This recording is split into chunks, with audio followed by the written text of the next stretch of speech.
How far would faith stretch before it breaks? For the spirit indeed is willing, but the flesh is weak.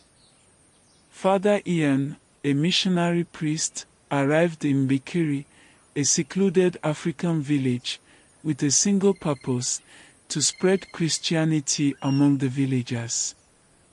Tall, with striking facial features, and in his early 40s, he had striking blue eyes that seemed to pierce through the very souls of those he encountered.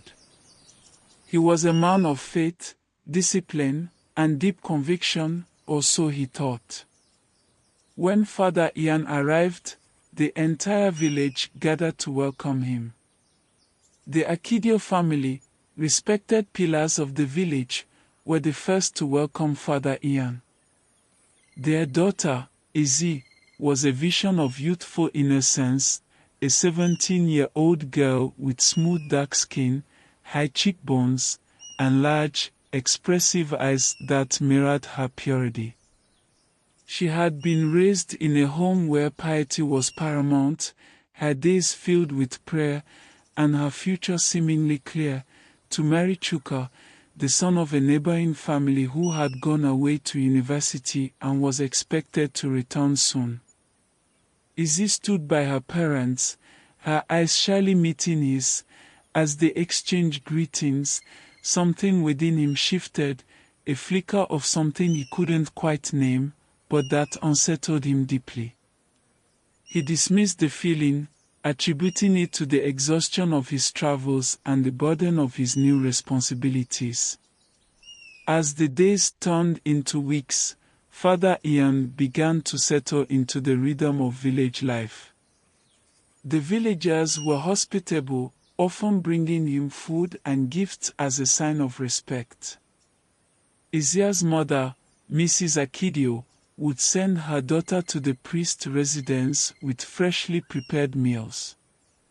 Izzy's visits became frequent, and each time, Father Ian found it harder to keep his eyes from lingering on her youthful beauty. Izzy would arrive with a warm smile, her innocence and purity captivating the priest in ways he had never anticipated. He would watch her carefully place the food on the table, her movements graceful and unassuming. Their conversations were always brief and polite, but the silence between them was charged with an unspoken tension. Father Ian began to notice the subtle changes within himself, how his heart would race when he knew Izzy was coming, how he found himself thinking of her more often than he should.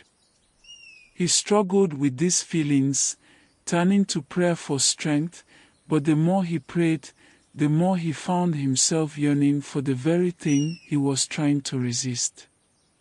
One evening, after a particularly intense day of prayer and reflection, she arrived with dinner.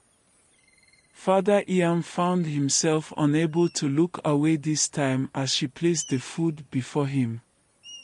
The flickering candlelight in the room cast a soft glow on her face, highlighting her delicate features.